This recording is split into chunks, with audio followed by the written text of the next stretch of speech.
Je vous ai dit, de base, pour moi, les pénaux, ils vont se les partager. De temps en temps, ça va être Vini, de temps en temps, ça va être Mbappé. Faut pas que j'oublie aussi ça, les gars, c'est que cette fois-ci, c'est Mbappé qui sort en premier.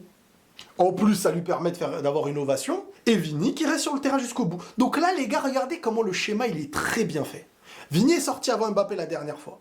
Mbappé sort avant Vini cette fois. Mbappé a marqué. Vini lui a laissé un péno. Vini, ce qu'il a fait, il a fait revenir la baraka. La sensation de paix qui est revenue avec l'entrée de Brahim.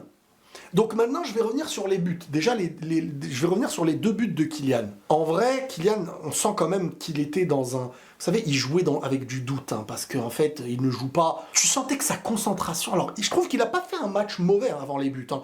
Il a raté un truc. Bon, il y a eu hors-jeu, mais ce truc-là, il le rate. Et puis, à certains moments même, son contrôle... Je ne vais pas dire qu'il jouait avec la peur, mais il y avait une pression quand même qui était... Il y avait une pression. Il y avait une forme de pression avant la libération. Et le but qu'il met sur l'action, déjà au début Brahim, après la passe de Rodrigo, je crois, pour Valverde, et la talonnade de Valverde, mais regardez le ralenti.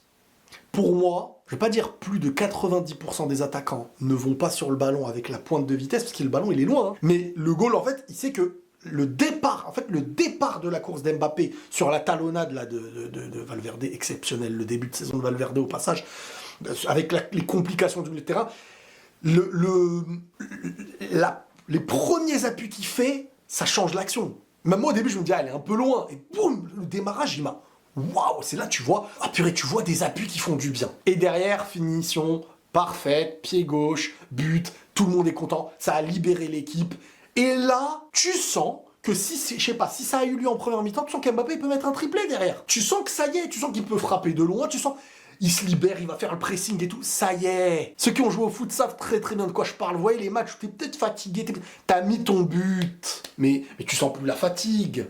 Tu vas courir partout, tu vas être lucide, tu vas être inspiré, ça y est. J'aurais voulu que le match dure plus longtemps, même pour Hendrick qui allait marquer encore une fois lui aussi dans son entrée. Et donc ensuite le penalty, attention, parce que le penalty, c'est un penalty et le marqué ne fait pas de toi quelque chose d'exceptionnel. Mais le raté peut gâcher ta réussite, peut gâcher ton premier but.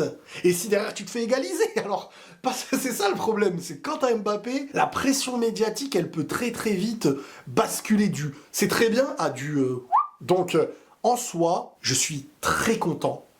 Je pense que ces buts pour Kylian, on les attendait plus que lui-même. J'imagine qu'il devait les attendre comme un fou aussi. Parce que là, ça change toute la donne. Là, ça fait, je crois, attends, c'était la 4e journée, si je ne me trompe pas. Donc, t'as 5 matchs, 3 buts.